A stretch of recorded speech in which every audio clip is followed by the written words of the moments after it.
going to backfire with Trump supporters, and other voters are going to see it as the establishment trying to tell them what to do.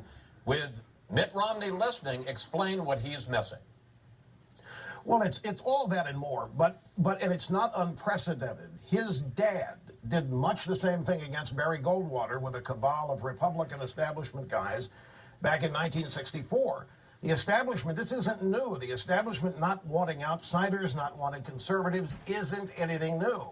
Now, Chris, very briefly, I think there's something remarkable happening here that nobody's talking about. They're skirting the issue. For the longest time, the Republican Party has told us that they can't win with just Republican votes. And that's why they support amnesty. That's why they support the Democrats on many of their issues to go out and get Hispanics or other minorities. Well, guess who's doing it? Donald Trump is doing it. Donald Trump has put together a coalition, whether he knows it or not, whether he intended to or not. He's put together a coalition that's exactly what the Republican Party says that it needs to win. And yet, look what they're doing. They're trying to get Trump out of the race because they're not in charge of it. They're not in control of it. And it's the most amazing thing to watch this happen. Governor Romney comes along and tries to talk people out of Trump, and that's not going to work. You can't talk his supporters out of supporting him. Well, the only guy that's going to be able to do that is Trump himself. Okay, well, let's talk about that, because there is a lot of commentary, and some of it coming from conservatives who say that the Republican Party is in danger of tearing itself apart. We've seen splits many times before over political philosophy, but that's not what's happening this time. This is the establishment, the elite of the party versus the grassroots base.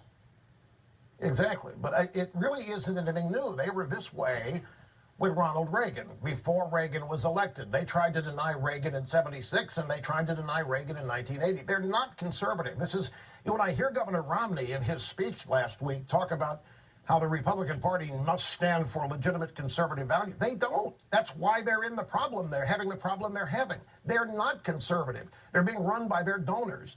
You look at these primaries so far, do you realize they don't like Cruz either, Chris? In fact, maybe they dislike Cruz more than Trump.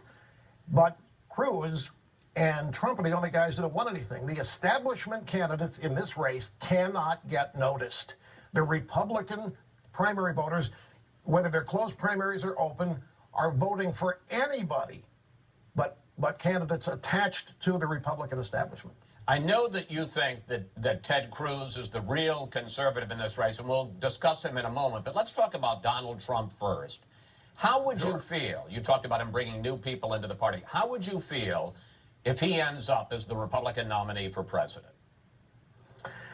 Well, I would feel much the way that I feel when anybody is elected. It could be you deal with what you end up getting. I'm not under any illusion, Chris, that I have any ultimate say-so in this. I'm like anybody else that's in media. I've got my opinions. I share them.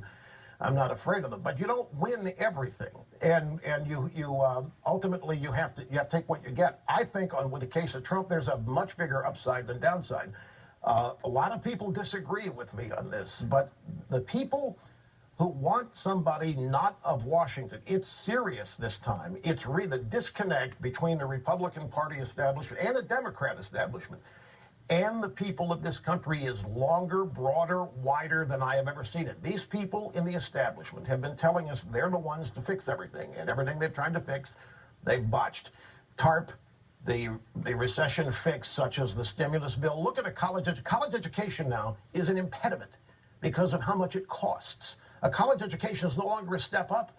The American people have worn out their patience being told by their so-called betters that you don't quite know how to live your lives the right way. We need to arrange things for you so that you can do better than you would do yourself. And people think it's the other way around now. They would rather invest in themselves than listen to a bunch of people in Washington who do not have a record of fixing anything. All right, let's